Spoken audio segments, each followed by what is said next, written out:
Mubasum na wansum ye dia fanyina mase wansum bisansum ye makiti apo eni jie tisumpa die emakiti apa sumpa die sasiso emeni jie sumpa FM sumpa TV makiti apo sumpa die emeni jie Bichimo video no kusumpa FM and TV Nebema weni jie Eni aketiapa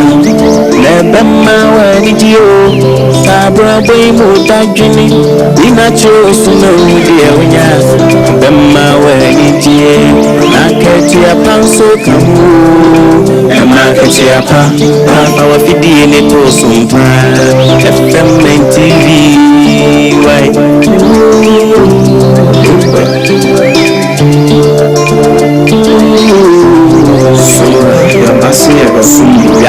Some pamani jeni akati apana unu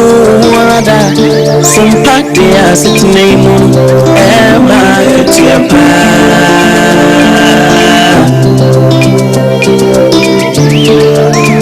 no maimu sama kudia musa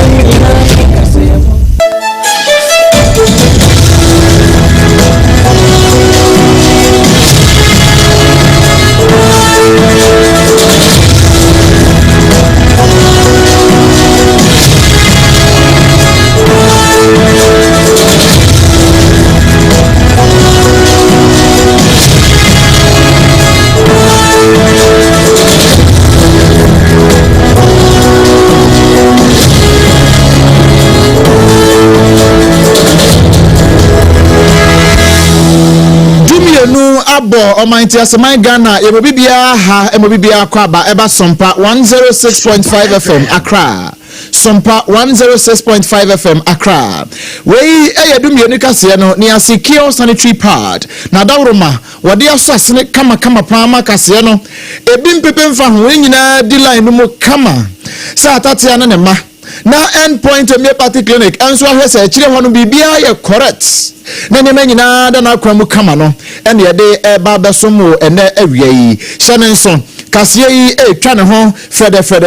se ate ye si apaso e won kran ha ebekwa akobudichi e wa asantemantam mu eno eye Sompa 93.1 FM afei ayiko 100.9 eno nso e wa asantemantam mu kumase ho no a adamfo pa radio enso e wa Paris France abochimemu ya wono nso eje kase ebopete ema Emmanuel Macron ene ne nkrofo no wo mu nyina ete Ghana kasa no ebie e wo ho afei ukopie mu e wotakwa eya Sompa 101.1 103.3 e wotakra de 106.1 e wotachiman 98.9 e wosunyan ena 90.7 e wonkranza 101.3 enso e wodoma udiko da ne sonso baabia radio anase FM akantina ngam ni nyina wono Sompa FM yenso ya lazy miemu kama ya ye ho sachire me na e wonpotam ho me pacho Facebook nso ye live e wo ho eya Sompa 106.5 FM Accra Sompa 106.5 FM Accra ena YouTube no enso eya Sompa FM live eya join ye e wo ho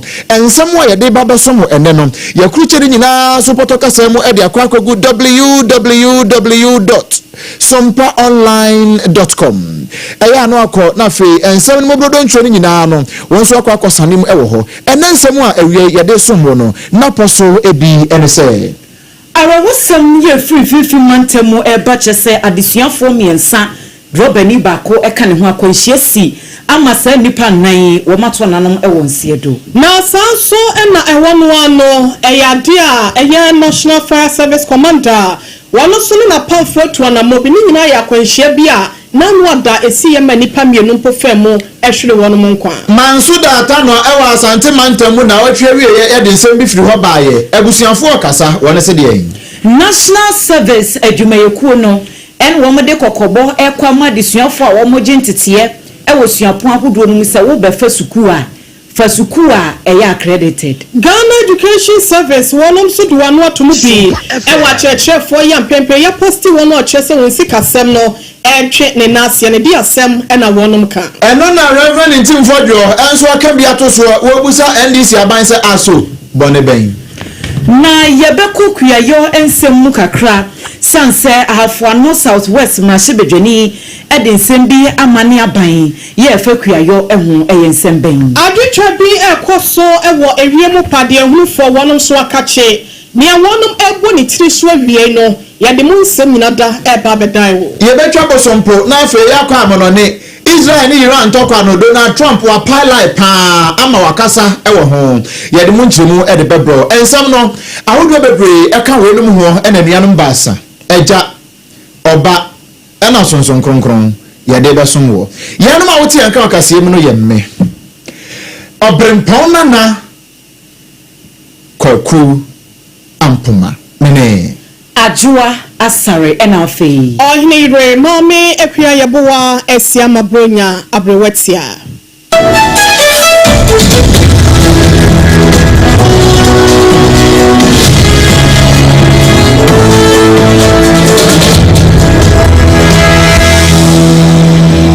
Yeshansem na se adiamamu arahosem ene difference yesanse adusuafo miensa ya taxi driver ni bi nso eka ho wo mo na makonhia so to nanom wo ensiedo ewo winiba apam kwantempoi eso wo mfifi mantemu na manebo yensa kan ene se school nkoda yi na wo mo gentete ewo Uncle Rich ena St Paul Basic Schools na wo mo apon school enura enwumre beye no 9 ya wo mo ete esen mu ekufie ene se taxi driver ni wo mu nimba bia wo de free ya wo de be ya ntam ehyen wo muti mu nam so e ma sa akwanhie yi esiye na adansefo wo ho bie echiremu ese driver ni no wo Toyota RAV4 yi ebie registration number GN5507-18 wono ene ne taxi driver ni ya wono so ehyen ya no wo registration number CR748-20 nam so na overtaking bi ekoso a amfa kwemu abusia sama ye kan koye Facebook page no so wo SOMPA 106.5 FM Accra na wadaworo ma wuni akoma ya menta ngore ne mabisa sanso obu ho no hu sa no aduane kura no wontimi eni enti ye the videos ni nyina egu ho no mabetimi anya bi ahye ensemi kire mu nyina ehye yama ne boni kwaku adema ano na wonfa nkire mu emu do emre yen kwaku timi nka ma ha o Bini aba mejozo yanti asemde asemi emu nkire mu ankasa enesen yo mini aba medasi ye papa eye nentwibum eye ekuro a eno no ewo eye apam ena afinso no wini ba kwantempone so na eho ena na pay arewusemu a esi ho eni enyaye papa wa brakas makumakum milenu enya akwanhia akori ase no enipa 9 ato nananom ewo nsie do na ne areho eya ewo mu ni se nkwala makumakum yensa awo mu ye school fro womun so womu kan ho bie na chese akwanhia no etimi eba ye no nam so ma tasi de ni ba kon do epeni oka ho a akwanhia etimi aba enye asam geta okola ma ne bono etire mu se eye hunai ye taxi no ne registration number no eye CR 748-20 ono no efi apamwa ono no eba eye winiba hono ena fe nso no eye Toyota RAV4 kasi bi nso ne number no eye GN 5507-18 enso efi mankesimu a ono nso obantie sakasi mienu wi ebe kabum di sieni pa na ya semketo na woni a womudi womuni kwetwa wesi ahene fiansa ntema da se be japade de man 40 ehu ye na womu etire mu se na oje taxi driver Toyota RAV4 no mbum na edi America yi papa nti won fu overtake na okoye ye no na enye asam no ko wi ase ma chese woni a womu nkebi nhemu enya akwanchi a eti yomato na nanom ewo nsie do amumu wa no na eyade se eye winiba fire service for ntempa na chese womunya ne ntema womo eba ho na police for nso ewo kwantempone so eka ho bie me chese womu be yiyi woni a womo epre no na chese wono nso mo efrim no ede mo nyina kwa winiba trauma and specialized hospital and me no eka se die we akwenja me eba ye no na chese be do hwere ba konka ma ezane se na akwenja esi ye no kasi ni nyina egu ka kwa ni nti se ka bie ni wa otimi eko ye ne eye fire service commander edison commander no o jire mu se o hwe kwa ya akwenja no efa so eba ye na wɔn deɛ no mu nyina hɔ mbom deɛ nanso pɛ wɔn adwuma no ne wɔn technical eyes a wɔn kuta ne amanebɔ a nkurɔfoɔ mu hɔ no de ɛbɔ mu no etire mu sɛ wohwɛ ɛyɛ negligence anaasɛ nhwɛhan asɔɔden ɛna kyerɛ sɛ ahyɛnkafoɔ no ɛyɛ a wɔn yɛ na ebɛkɔ wiase no na wɔn akoko amanfoɔ ma nti ebire mu wɔn ɛsrɛ na wɔ sɛ adriverfoɔ nso wɔn di ɛyɛ ahyɛnsode anaasɛ road signs a ɛwɔ kwantempɔ ne so nyinaa no aha ɛwɔ sɛ wokɔ 20 ɛwɔ sɛ wodi so na wokɔ ɛnka sɛ wopɛntɛm na wakɔ aba ebɛkɔ wiase na wakoko amanfoɔ ma ne adeɛ nti na ɛnyɛ asɛmekuta nti wei ɛyɛ akwanhyia a esi ɛwɔ ne ntwibu mu ɛno no ɛyɛ ekura ɛwɔ winiba ɛna afei nso na apam kwantempɔ ne so a akwanhyia esi nipa mako ɛnan ka na wɔn ato anananom ɛwɔ nsia do.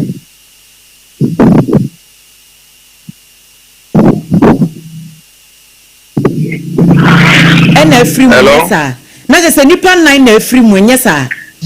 nipa mako ɛnan taxi driver ɛna afei nso no sukuufoɔ nkɔla mako mmiɛnsa ɛna wɔn ka wɔn mu nyinaa afiri mu. school nkɔla no wɔn age no bɛyɛ range bɛn. school nkɔla no wɔn age no range from 15 years to 17 years. Wọ́n sẹ́ àrẹ̀hó yẹ papapapapa ẹ̀yẹ asẹ̀m ketewa. Na mo ti bibi afiri apolisifoɔ hɔ mu no baabi a wɔn de akɔkora ehwehwɛmu ɛkɔ so wɔn ti ho asɛm akyerɛ mu. Ɛbaa ne saa ne deɛ nkwadaa ne deɛ wɔn to nananom wɔn nsia na ɛwɔ amunum hɔ a baatasi driver no ɛbaa ne saa no wɔn de wɔn egu ambulance mu ɛkɔ ɛyɛ Winneba Trauma and Specialized Hospital nti ɛhɔ ɛna kyerɛ sɛ taxi driver no nso ɛkɔ firi mu ɛwɔ wɔn sɛ ɛbaa ne saa no polisifoɔ ɛne fire service ɛhyɛ joint security ɛka bu mu ɛma kyerɛ sɛ na asɛm a aba ne saa no polisifoɔ ɛwɔ kyɛfa wɔm fire for nso ɛwɔ kyɛfa wɔm ne adeade nti wɔn mmienu nyinaa bɛka bu mu sɛ ntampe wɔn ma saa berɛ no nso na ambulance foɔ nso ɛwɔ hɔ mu a wɔn de eprafoɔ ne kɔ ɛnu egyina nipafoɔ na wɔn efiri mu no ebi mu nso wɔ hɔ mu a na ɛsɛ sɛ wɔn nso ɛwɔ wurafoɔ ne taxi ne mu a wɔn nso wɔn epirepire mu ɔden ba wɔn mu amene sisi amene wɔ ɛkasa deɛ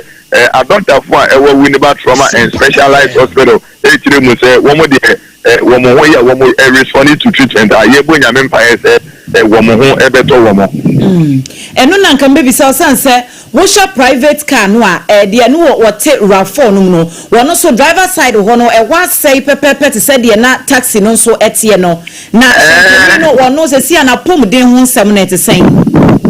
wɔn mu mmienu nyina wɔn sɛ beebi a driver fo mmienu ne te no ɛhɔ na ekolide yɛ no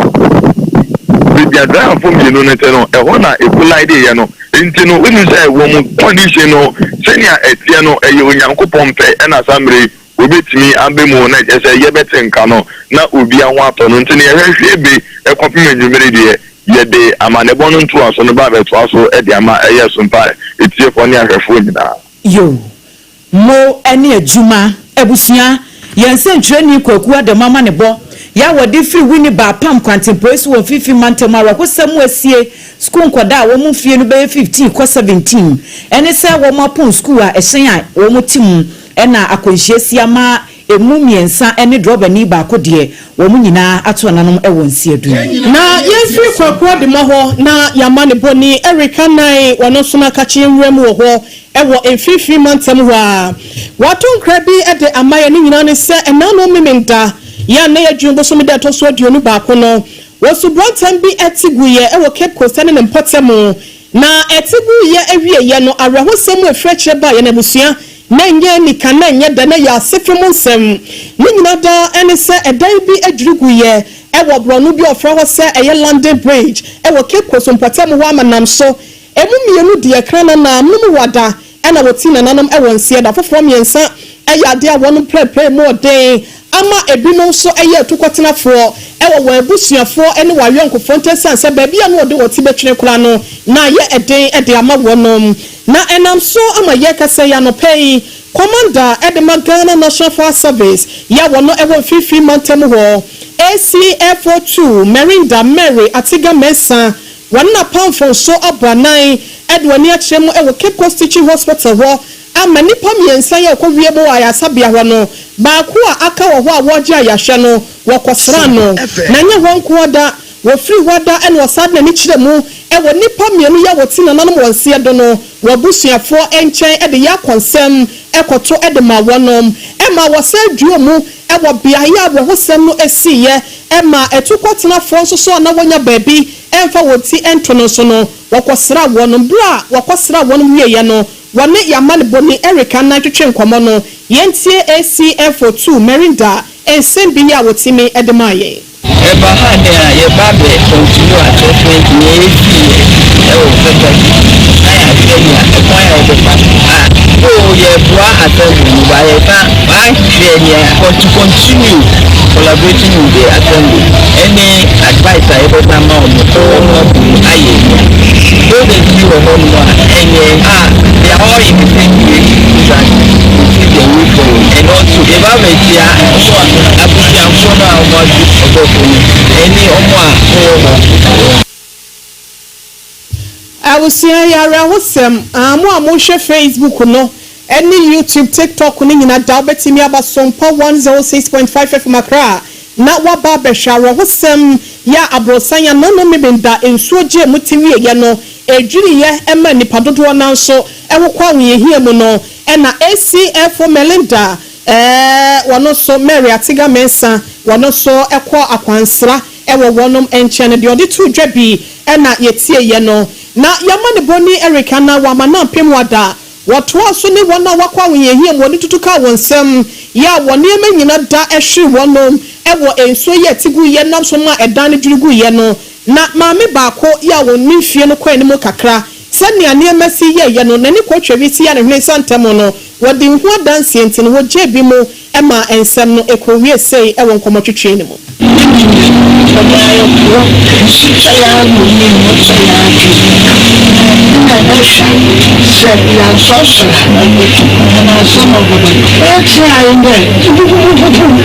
inside one start the way you want me ya share na sana na dan inside we bubu na dan we post ni video abanti stores ni don to kebi wo tumi ni won ba yin pe bi ni won tumi ni shefa e dan bubu ni bibia sasa wana wakwa wenye hie mu wa blabro san ene akani Gold Coast edan ni bio ena edwirigu ye ena emu ensem bi no yamane boni Erica nine wone mpanyufo ekotwetwe nkoma wa bra ne commander edema Ghana National Fire Service enfifi mantem wo bo apro no de afimu ba ye nyina mu nsem bi ene yadane ekire ede amamo no na yento ansem ne so na ye fifi mantem ne enko asante mantem mu na otwe wie ye ene yede beso mu se ukopie mu ewo eye manso da atano a papa bia ozuzu onye mfisia no aduanan enum 45 years adodo na bia won di nim no wonpotam wa ne se emu odewu won kire se okopie prosifo akache woni obi a wote ne fie na anya asem asem no kopie prosifo akache na abusuafo kire se prosifo no nyoma a womanyoma emu odewu no eno anam so ama emu odewu wato ne bofo ewo no hoa eno nam so ama enne anope ya yamane boni Ebenezer usu ansa ebewura mu ewa abusuafie ho ene abusuafo ye oho ne bi ekobọ nkomo ene obusa se o asema abai ede ankura se na mote no so abusuafo ne se wo mo de wo mo nka hwe o wo mo do mo sufre nyina ekoma IGP ene ya number 1 number 2 Ghana man pani His Excellency John Dramani Mahama ana afa asantema nyina wura otumfo se tutwa babi o won meka won nsama won sanse prosifo boni a won wadi abusua no enye bonewa Mr. IGP ena Mr. Omompeni yana na otumfo eni obia obetimi aboaye ama ye nya tantenemi efise police fo ne ni mia na ni kura ni gina obi pa no mu mia na ya omu no we ade chi omu 20 minutes kura ma ena mia e free se owo na ya akoba se mia na wo mi de me suspect to police fo ne se o na bu no a omu ko no because me nya assembly man in the call police station ana yakoba ni tie be ni wie kura eni omekura be tie ayi kura wanya 50 minutes wanya na chase odipa no odide yemu na chase yakọ station akọpẹ kai nanka ya be fiye nua nanka ya de na ko hospital enti ni 50 minutes pon ye nua no ja ni se awuo no emu ba hye wodi etu mirika ya okọ ya odiko wutu baby and China is a police for no so abuna ya officers wo ba no ma bunu pa ma wo pire prapa ye fa ni pantu o mo be 4 days abla wo ni di abla wo no me ni wo ba o SS enti me sra Ghana ban ene o mo ka bi ewo mu ene akantrene from mo tia sia tese mo ka bi ewo mu se o mo hwehwe be ma na akantrene ma me person me hu se akantrene ye adwuma ade enti onyafo de woni okamafo sisi abe ma ne mama akoma kono na ma ba ba kire na modi ne kono makokunu ho ne mo enti me sra Ghana ban ene o mo ka bi ewo mu ene o mo hwehwe akantrene ma ban se ye ne hiafo na ye ni bie no o mo ka bi ma ye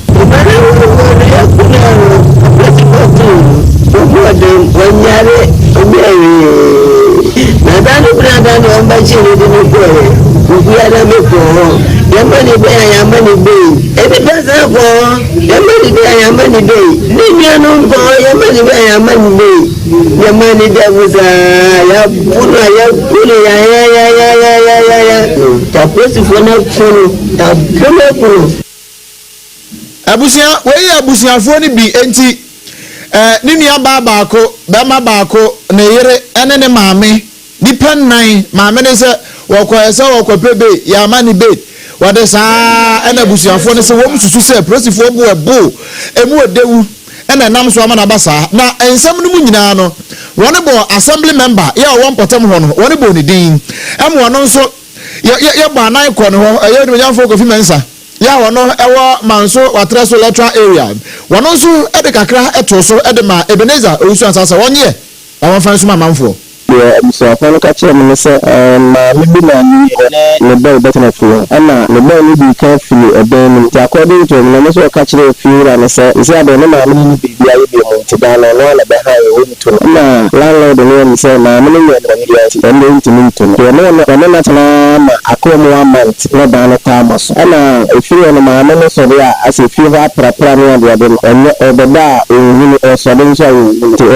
ti sa ana fu ra no seni the partner kumisi ekonomi obisimi dia obada ebe be se neki na de so ka kire na so aka kire na mo ekoye to police station ti na me ka de ti no de me ka ni sa simi kwa na ko police asem so ga won complete for ha enko mo na ebe fe sisi o mo ni ha no ko chief for assembly ma ha na na kurum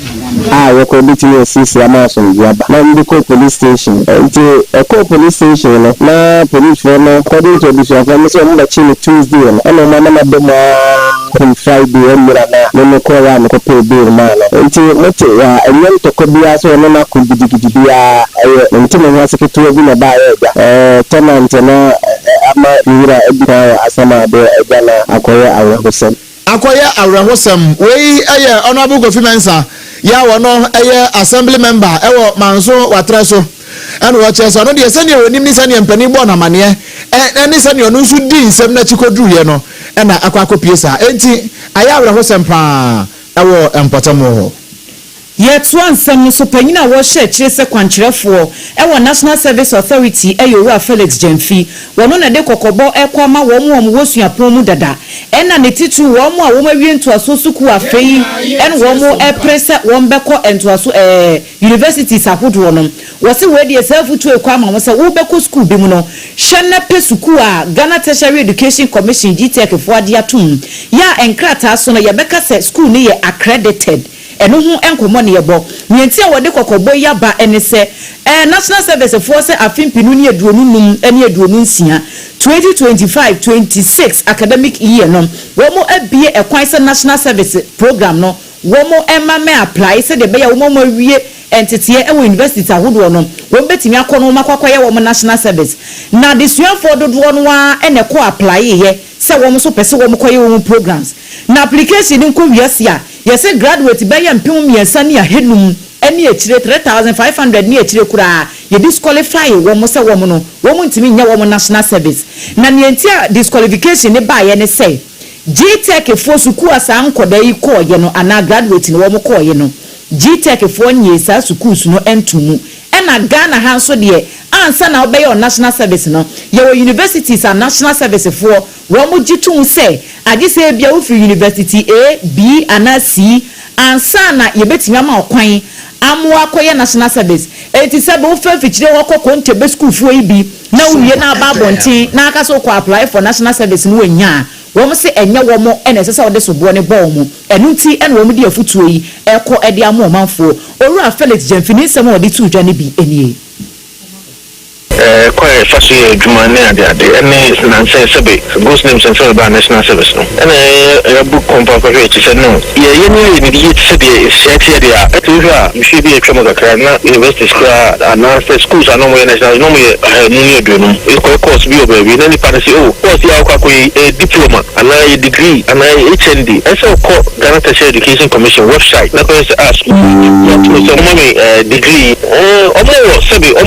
accreditation. I'm a degree, and I'm the HND, and I'm the diploma money. And then I want to for. And you get this be out which will course be out. And near you could see as a CAE acting director general, Emma National Service Authority, Owura Felix Gyamfini. Edward Yabba Mania, Sawad Wanichemu, our Minister of Finance, and our Minister of Education, one more Buano, na Enyasem Ketwa Penny, Beshening in Anise. Teacher for ya posti one for ya washa wonjume diaseno wachese wosika semi bi ewo hwa empanyifo no emfa emma wonu bi emonso no krata na saka de be kire sampa wonum eya asemesi anaso obenten ya wo kire de no me kire staff ID no so no enya de won saka wenum mienu ena enam so okote won ho eteseye ewo asuye mienu wonum abobo no enua da won kana ha senom na enumu ena Ghana Education Service one of them somewhat to ja sesia yakasa de asani nyina na ba beshe one so one kwofo ene achechefo ntini yakasa one etrese one mu eye bia boase be yampanyifo enso nsemu a wochire mu se ne mebia kache ya financial clearance no eya de a one ntimi ntoa so biem wo kire se one ensan twimu biem se be ya wo bia benya kwanya ama de sefata se wo ye no watimi aye ama wakatua ho nsem no so no wonsa etimi aka bia woni amansadi nkita ho edema GS adwumako no eye radam ye fenyi woni nsentrefo ebonkomo anopei yentie enchemu mapaye siase a wademaye. Their concerns will be met. In fact, and among the Akosu in the past, their concerns are being addressed. We are constantly working on their demands. It's very possible, and as they can still go home. We are in touch with the new leadership they themselves with us, and we will make sure the communication, because among their concerns, one other thing we realized was that they felt the communication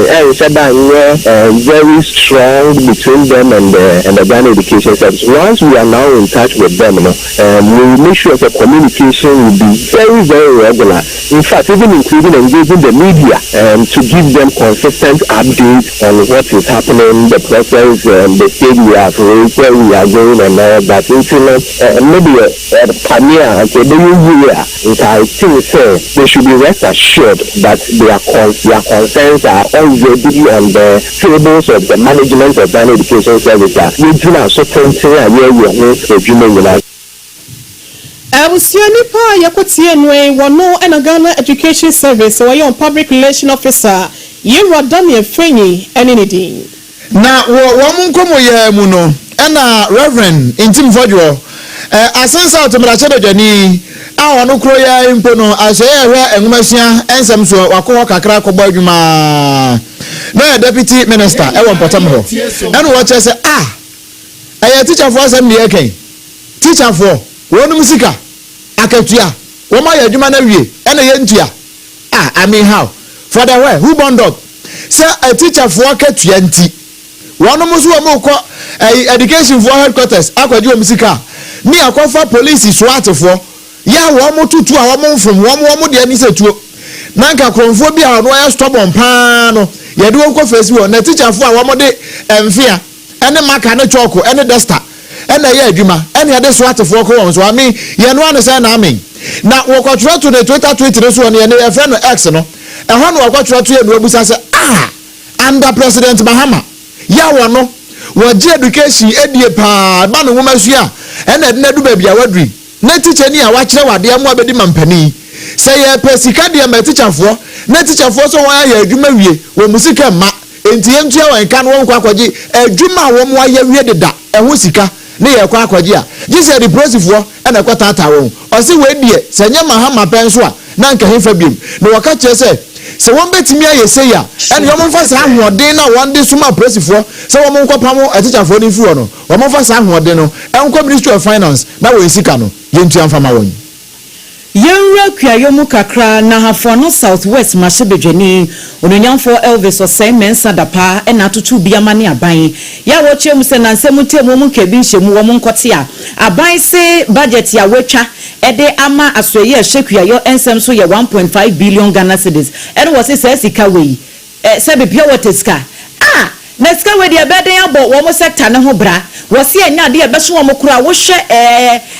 investment dodo no a wo munya ya wo mo beye ewo agric sector ho no a wa bra wo de ensem we etu dwanom na ye ensem twire ne Ebenezer Owusu ansa enso ete ho no mu bi en wo ne no kasa ye no wo kire mu ese we de o mampani John Dramani Mahama won hye no wo fo nani enkokua yo sector ho no no sanse ene mapa bebre ene wo ho wo so wo dadwene ho a won tie se Ghana emfihie bi osian wo twe ya ba bedru ye da so ekra entose ne atosode efiri amahodo so eba Ghana ha wa bra wo koye ti he ya asanse yantam eda horoma wo betimi aduan fudie nobaye amano aso do so enti wedi adesede ne wode to aban nanim se 1.5 billion no de won san mra biem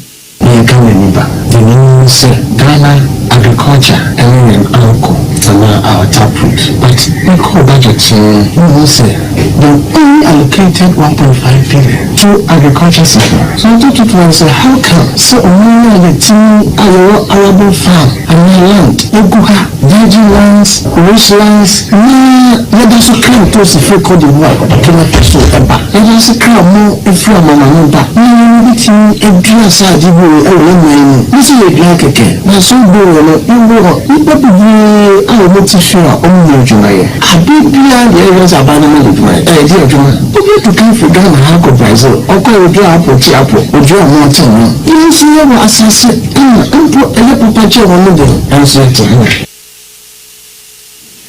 enwachi enwo panyini ede tu dwase enne mabunu dodo no a enne awie suku a wo munya adwuma nye ofa ha ena unemployment yo na unemployment yo ne pa adwuma wo se bia ye ba ko aso wo manfo ayi wo mani ya wo madwene nkoso se adwuma betime afiri ho no maba eyekuayo na we dia adesede ne wode to aban no anim se investment bi wo ho no ma wo betime aye wo sa sector ne mu na timi aboa ama mabunu no anya adwuma ye wo ho no mo a won fa san hyehye no emu akwam I'm scan a record to say, I know we are doing well agriculture, but my work, and when I'm taking advantage of this, I was so trade. I mean, Kai, if you are almost only if I saw kind of woman who said, then I also bit my deal, said Ghanaians. You also bit me your junior year, and Ghanaians. The same thing, I buy input to fire, so instead of that 1.5 billion, they can be multiplied by 5 or more. You let me do agriculture, and probably pay so much junior year. Then will be free down according to it. If you know I say or harvest apples manually and now say what machine so. You will assassinate the young town by your man. Where that's so if you know. Now they say in like a crown say so we shut the whole Ghana irrigation formula is about 0.2%, which is insignificant. So you decide who say so maybe sir, once you problem, you have to say you do this and to control and do everything bad. Onipa yeti ni sesi eye Hafano Southwest Mase Bejeni ononyamfo Elvis Osei Mensa Dapa. Yada so ejremu ewo agriculture ho ensemu na wohwe Ghana ha se no mo a eba apoya ya na yekokra no a omam ha se no yentimi nua no ha se no eya pepi na no yekalisika ni ade akwakofa edifiri amanone ede aba ansa na mpo no yenya bi ede ewra yanum na ene sawode wani kyeremo Ghana ha se no mo ahodwiri nsem bi esi kwiani bi etimi ahwa yo ama ye kasai apo no watimi adua bi ama no ayeye Dr. Emmanuel Ba eba enobaye ho sensem ehunro eho ena wodi ne dwuma wakwakosra sa kwiani amokọ ya wo kyerese ahodwiri de ne hu adwiri ne papa na yenko tie bra wokọ ya na nsem bi ya wode atu dwa no enchemu mapa yesi asie yensa kan say sabe yimuna yuhunu hayi me ba mu achabadanche pisa na mu enhwehwemu kakra me yeye ewo se me ba behwe no de mu se apple no ne so condition ase asase hia se wo de apple dua so no anya hwe no eye de friend pH no se alkaline acidic content no ase se gina 5.5 to 6.5 ya no na emma eduaba no etimi class na survive no timi produce na mpempi no se soil condition no etiko form se de optimum condition no ya na eduaba no either se entimi engine anase ebegina so ebedu no fruit no kra no ebi a wunya na fruit no kra be ba no ebetiti egudie flower boss no be about but if condition within which eduaba etimi survive na produce fruit and if you be ensa nan no so for the eduaba ba e because am say afibie mu no flower no fruit enti no you worry so say ye mu hwehwe mu pi ko ni mu ebetimi nya bebi ewo Ghana ebetimi bia apple say the no ka say timi bia no mo mpo amana fruit enya ma na say nya fruit no be tell say you go so ko no ye hwehwe mu did say ebetimi edua apple man Ghana mu amana yi but no mu na so be general variety ya de ye edwuma do kwakobo ne sesen ya wodi ne nkuya wo no ninchi efra santema mpo no ena watimi aboa ba bedua apple ya no chikrampo no ene ya wo hwe fruit ahodo enuaba ahodo bi te se mango na de keka ho na waduadua aka ho no no so kasa ye yentie ne nsem a wada na de ne bi enkyere Buba on a bit in the SSC, the no half maybe in a bit in a Ghana palm, and my just a see a make us say a big beer, the better workers. Beer and Cassatus will be a beer being never actually said this dear. In Fiam, Yam Ghana, Yam say that a quasi or the cocoa by 1828 up to now among the cocoa and apple cooked on 120 years as an apple. So we do who are up ebebo ewiase fananyina awoye ebiaba bia ebiye momo pii aye apple juice oye apple sauce ya won kora hofo no apple sauce wo di ema wo nya ahodi oye apple snack apple pie apple salad na amanfo kora de apple eye aduane emma ne se aduane ntino oye de nyame ase se nyame amma ye hu se aduane he bi ye ne de obetimi adua ni na se ye ko ye ni na ye research se de se di bi abai bi bi se di ase ai bi su wo mi Niye wodi akire no eya na osua de wodi kan na ntie no ntene so wodi nkan etu na mopa wo ye din kan na se akoye de amana bia wo kyerɛ sɛ na proma bie na basanso wo tene mu nti obi bia da wo ye Ghana ni kwie ni pese wo sua kwan ye fa so edua apo yi bi ni wo se wa ye krado se obekyerɛ wo se be ya wo so no betimi aboa ama oben kwie yo ho nsɛm no SCP na esita we eye Apostle Samuel Odro na no disem eno no. In fact, Apostle wakasa ye pa danso se ni nyina mu no anye secure da. Ubehunu obi no ode sekan akotwetwam no asɛ no kwa. Ohia secure. Ohia secure so obomoden ama na apo no atimi aye so secured. Na emom ye nuanom ene ye nananom ye sisters no ye yerenom ene ye namfo no ye mama no ya ye mpe secure sanitary pad emfama won. Esa nse secure sanitary pad no eno ene papa no a ebetimi aboa won. Oba udru ma yenum sa no da bia ya na abakeka oya de na nyankopon akatua no wode be ma wo edru boso me sa no a obeje na woji wi a ne awotimi de akorakora ho yie no eye secure sanitary pad na dawro manti ene kase no enam straight asa kanka bi nan no ebia mfom enamu correct pa eye secure sanitary pad se wunya bi a afeiti ye de pel cotton e de afa mfinfin ho no eno na eno no made no a eba ni nyina no na se be ya emma bi mfa nchen afei ya ne tenten kese kama eno nti efa nchen no ene anim ni akire ni nyina se ne be ya wo ho beto correct pa ena afei ye de minti nso aso mfinfin no eno nti eno no ebo wo ma no mu ho no na atimi akrokra wo ma ye no mu no na me ho nyina atimi aye wese kama emma ho no enye something which is there eno nti se na ba himfie na wo begunsa wo gunsa no asumdwe muli na wako enigye muli na bibia atimi aye fine eye secure sanitary pad eno na me kanfo de mo ba bia ba mai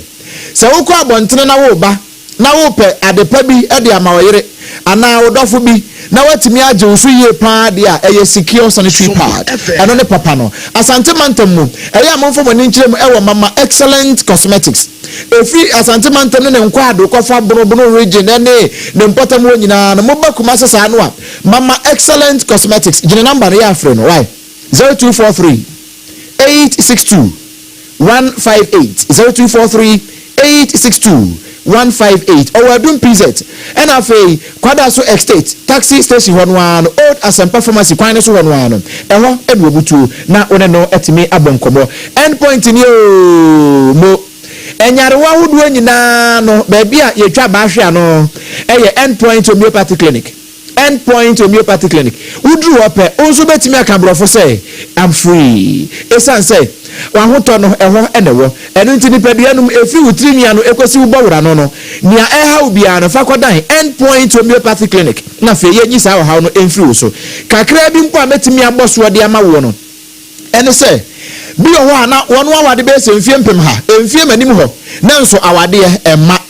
eba anim awade enum me pacho eyafo ni kire endpoint homeopathy clinic Dr. Edubuatin ene ne maba no ho no ebetimi aboa amanya awo da bibia etimi aye fine afa be ma bi ho a na enye oba no a ene se wo de bo ania ne waje mu bi ho a wo ye wo map no keke ne krampo no no wada fom se etim me pacho saa de ne yemfa mmobra besi se usi empamu se ekimu a ya na usi wiase mema nyina usi ya na mu nti ya so ye ne monyam ko endpoint homeopathy clinic na we eye wo hawo ya wo ba no won kan kire wo a won hwe yie na wo to newspaper na obi kenkan wo akire me pa cho hwe ebi ho a na enti no mu ne mu asisi enti mamoja enti mi ni akoba yie da bia no waposo ye ya ayemtima beja wo se ekim me pa cho uhia massage ana uhia se waposo ye ya no physiotherapy no betimi ahwe na bibia etimi aye fine de ma wa eye endpoint homeopathy clinic ehwo na eso do ne kire ye wo kuma se kru no mabo hia ehwo e butu na enkra ha ya so spinters road share signboard brono no ehwo na ebutu so me pa cho ya Dr. Edibuatin ewo 0244 867 068 and afe 0274 234 321 na fe oni yen abonkomo wenu madawromenti yentwe ho sima ye ba ena efo aka wan ho dian ne woneka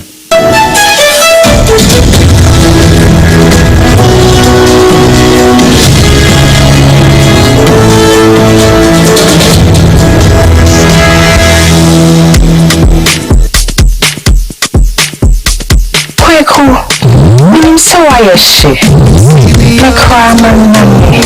now so ebony show and basso Sapelo Ebony condoms comes in different flavors and available in all pharmacies, chemical shops, over-the-counter shops, and pubs. For bulk purchases, contact 055-230-0075. Ebony condoms, Ghana's most pleasurable condoms. Make it worth it.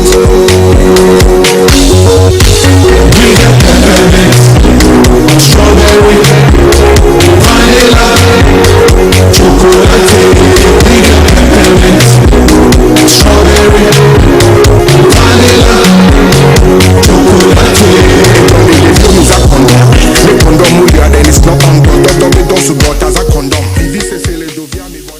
Endpoint homeopathy clinic. Ghana had you be in your prostate. Na baby omutimi screening ema huni ye etu asia. Na endpoint homeopathy clinic. Anase kidney, liver problem. Bufa baby enajujo. Na dia friend premature ejaculation no a. Baby a woni odofo kwakosia. Asa wo di ne ho agro. Asa wo tomte. Ene bra endpoint homeopathy clinic. Na yemua o. Eno ne mema mo pa wo. Endpoint homeopathy clinic. Bo mo dem fua. Yare bia infections bi na wo ho. Anase bia wo so wo fa baby na ajujo. Kidney problem, prostate there. Endpoint homeopathy clinic. Ubase ubemu endpoint homeopathy clinic. Ewo kunuma bohia. Ena akra hansu so there. Omu diemu ankasa. Ewo sprinters that refer share signboard. Wudi ona ubusasa wupe endpoint homeopathy clinic. Obia ebechiro. For endpoint ewo 0244-867068 and 027423431. Endpoint homeopathy clinic. Bomu demifu. Mido. Edrono pa wutimi tuwo buase. Echichiwisi o. Do. Na so you say me the yas toothpaste and the brush and the toothpaste me sima me nya humika. Say ntina ye boko yi. Na me die me all-time favorite. Yas herbal toothpaste and then the brush. Abuome amasese. Menu musua anasa de eshia. Mesen fin me bien. Na unkasa mesi ayefita asas richa huma. Na eti brightens. Yas whitening toothpaste and then the brush. And then we shimisi. Until I was seeing fin. Na Yas total care gel toothpaste and then the brush media. Ebo se ho ban. Demu ni nyina. Emma wonu mu yesham. Oh yes. Enu kontrolo. Yas herbal. Yas whitening. Any Yas total care gel toothpaste. And then the brush. Ebuzian chamfa. So wo pedudu 2 ewon kan ha. For Leicester Ghana Limited. Ewo 050-161-9588. Leicester Ghana Limited. And the Yas toothpaste mo hudo. And then the brush abadwaso. Ababuaye.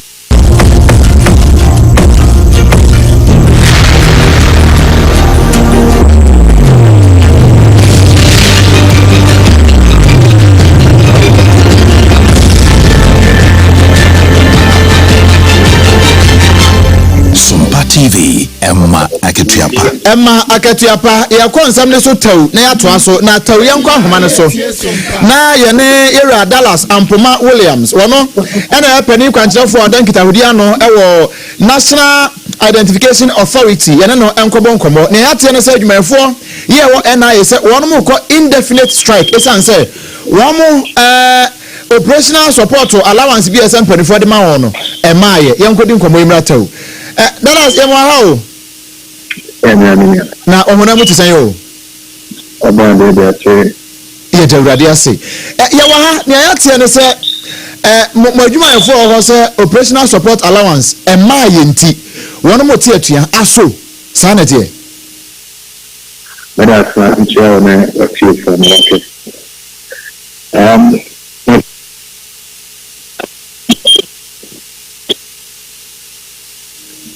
Hello. Hello, ndakwa mecho. Aha, wadawo ma wa homa no bu ni mu kakra nti afa ni mu ada ho. Ndakwa afi. Me ba twa afi de yeti o.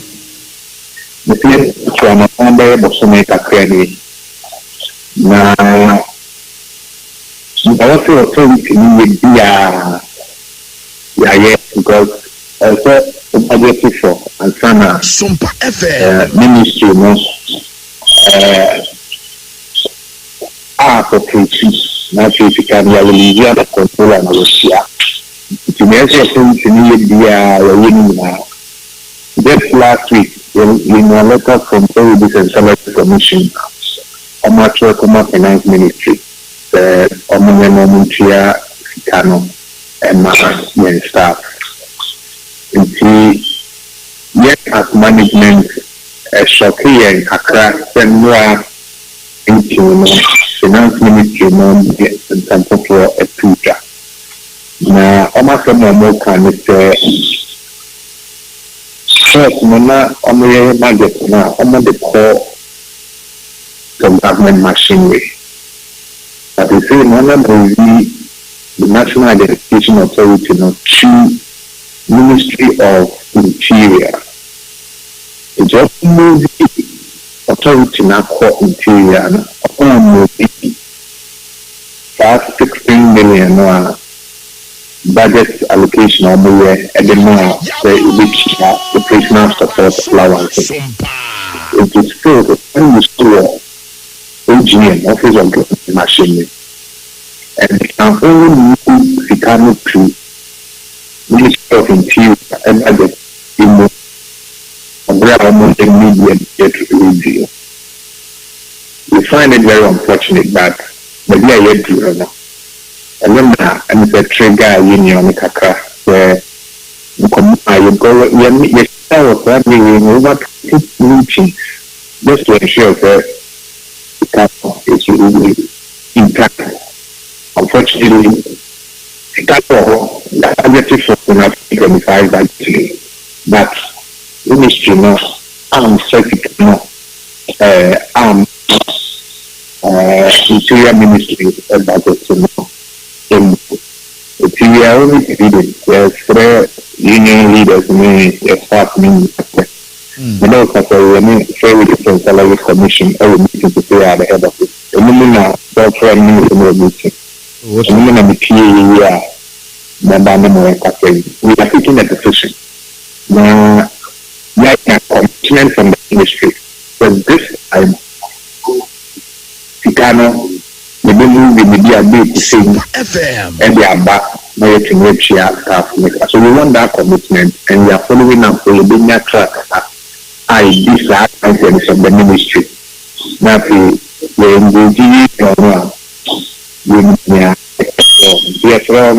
are with them on this. And they are true.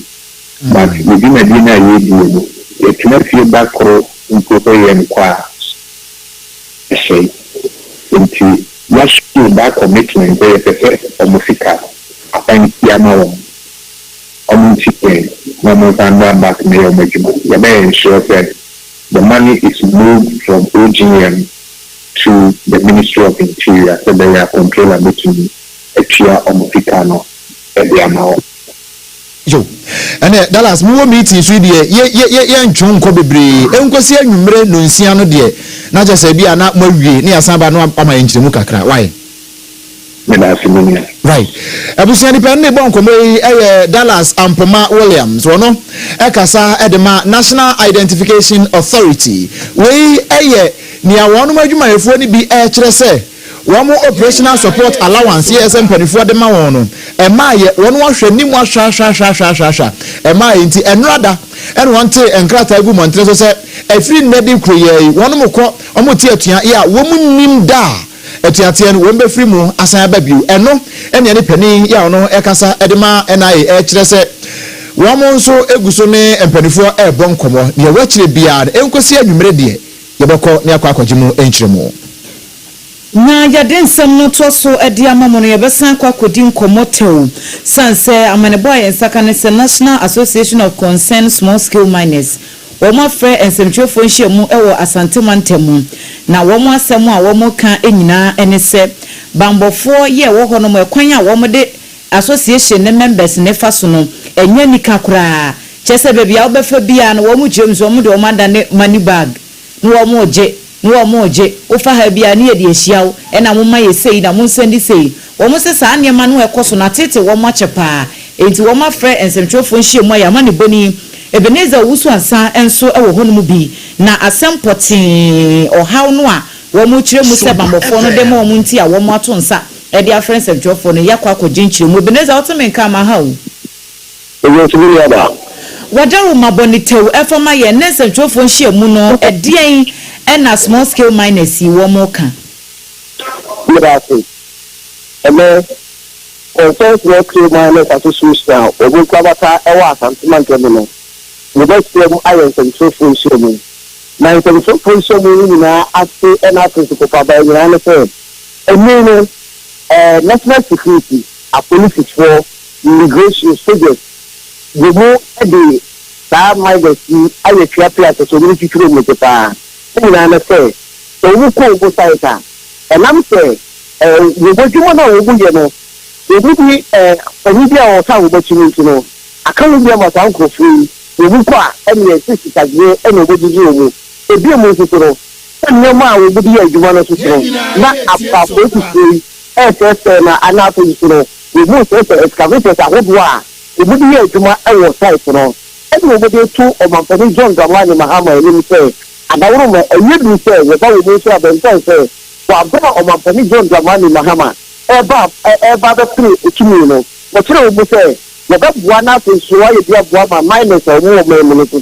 obetumi nya akade na to no mo obetumi aye e de tumi aye mine na ma mine aye akono no obebua yi na fight the bottom nya me no a police for na to so man for bi mo bi security good be no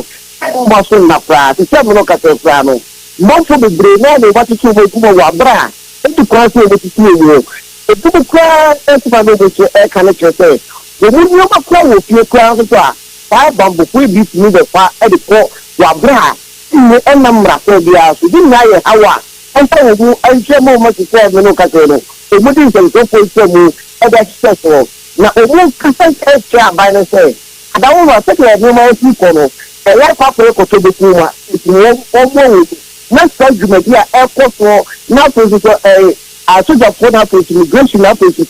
police for every other name kapotne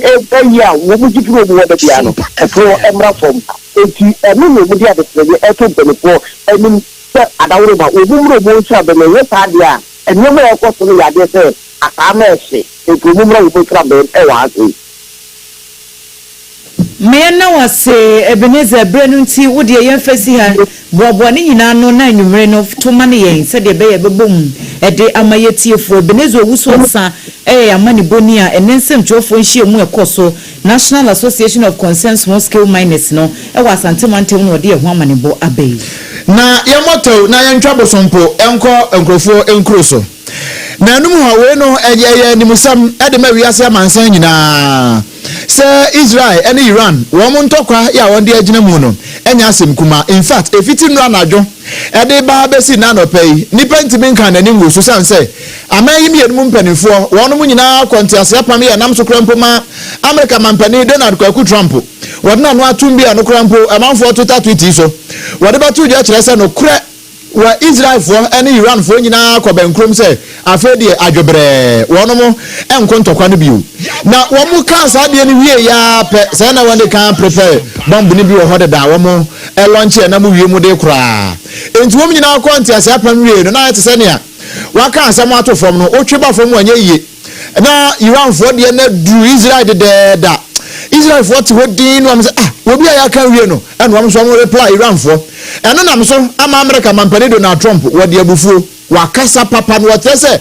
saade no ampanifo ni mi no ye no eye abufu sempa I didn't like plenty of things I saw yesterday. I didn't like the fact that Israel unloaded right after we made the deal. They didn't have to unload, and I didn't like the fact that the retaliation was very strong. But in all fairness, Israel unloaded a lot, and now I hear Israel just went out because they felt it was violated by one rocket that didn't land anywhere. That's not what we want, I'll tell you, and I'm telling you, I'm not happy about that, Israel, either. You know, when I say, okay, now you have 12 hours, you don't go out in the first hour and just drop everything you have on them. So I'm not happy with them. They basically have two countries that have been fighting so long and so hard that they don't know what they're doing. Do you understand that? Abuja ote kun bi onfinfi hono a hono yeseda sanse America mampani Donald Trump as oyusu F word bi se ho na no de dabi na no den dodo na si yi ho ni firi ho enti o chese nia Iran and Israel no wo mu nim wo mo ye na wono de buafu pa wono de obafra Iran mampani Israel mampani no na watu nefo na mmom Russia mampani so wonkotu na wafa so no we Iran no wonkotu nefo anya sa de wachire no ebe hadwen pa yemfa Facebook messages ni bimra kakra o mi hasemi wi adwo so de wone hono atoa so nana akwia amoaboaten Abrekuma Central na wode ebaye na wose Dr. Mahmoud Bawumianko a ene right candidate ya MPP for epesa wonu mu DNDC for so wo 2028 abato ni mu a etwa se wode ne ba wose amanwo mu no enye se wo mu di ni pafoforo bia besa bebasa enkoye no ntine de ya wode aba no eno no Rahim Wanken so wasi na adan kura na nansen nipa bresa wo mo emiamia ala won gyen we sensem se kase bono mo accident ahodo ye esisi ye ne de ba ye ne mu no so de ne de ba ye na for Richard enso se asem o bra enye se wo kan yo na komensa enso wo plateau dome kabenya wase ne fellow MPP family na wo srese enkabomo emla wase inshallah MPP ebesa return back ewo edi yomo 2028 ewo enkonimdie mu piaga se Ghana problem is wase Ghana problems no nyina eye mahama ene ne NDC adwa kakra o wono fato asomayena Isaac Akroma ene de ne diaba wase more fire yedase saranso ena Frank Naro emise ne de free asantebante mu ba nyina ye more fire ami school spelele edifrika so wase AK Dr. Bawumia beba 2028 wase NPP womo hwesa womo ebe contest bi ni nyina obia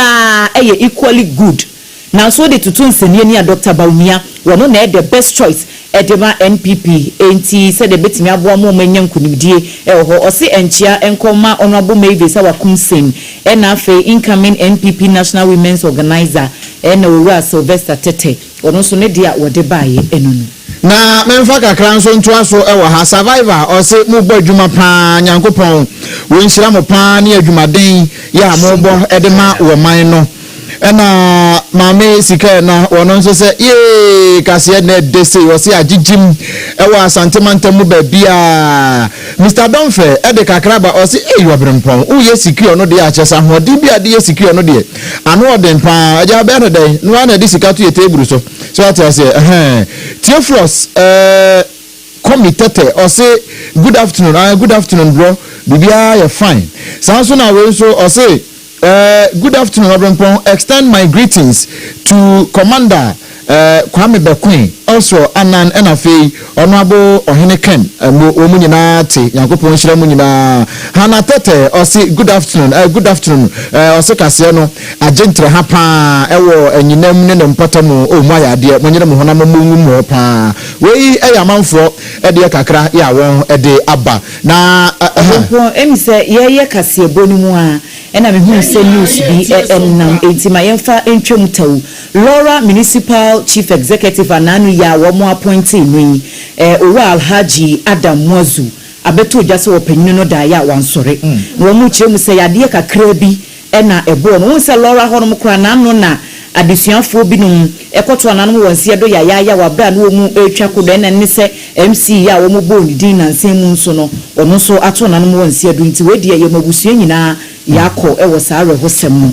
abusua nansem wo de besom wo ewo secure sanitary pad kase no mu no kakra ya ye pone so bia na fe no aso kasa fidie no a ebi ene se enfifi mantamara hosem abeto odwa ene sa adesuafo ba miensa taxi shenkani bako ka ho mu nyina nya kwanhia ato nanom ewo nsie do esubrata nso yi ni ti na no memenda wo hwehwe mantamo Cape Kosubro no bi so no eyade a commando ya wadagana National Fire Service wabo pro ama Erica na wato mun krade maye asante mantam so enipa bi susu se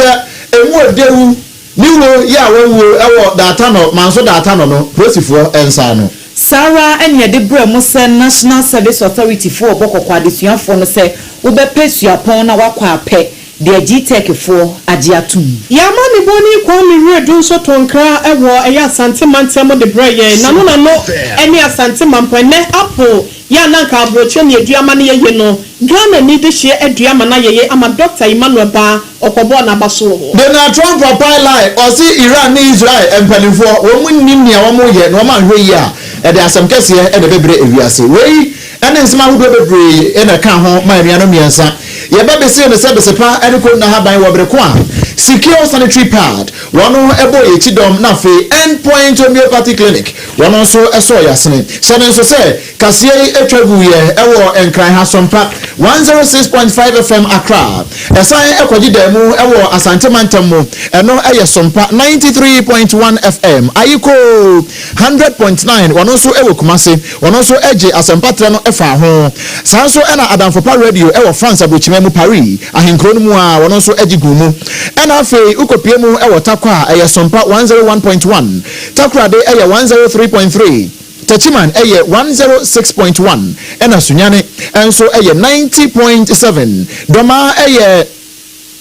sunyane eye 98.9 ena nkranza eye 90.7 ena fe doma eye 101.3 udiko daneso baby a radio akanta ngom nyina wono honso yeje ho sachireme na ewo ho a eye SOMPA FM Facebook eye SOMPA 106.5 FM Accra ena YouTube no enso eye SOMPA FM live ensamo a wuti ye nyina no ubenya nyina no mebrodo nturo no ewo www.sompaonline.com na wonso anya bi akenkan no mo yede ano ebegu ensem ne ho asew ede ma wo no eye me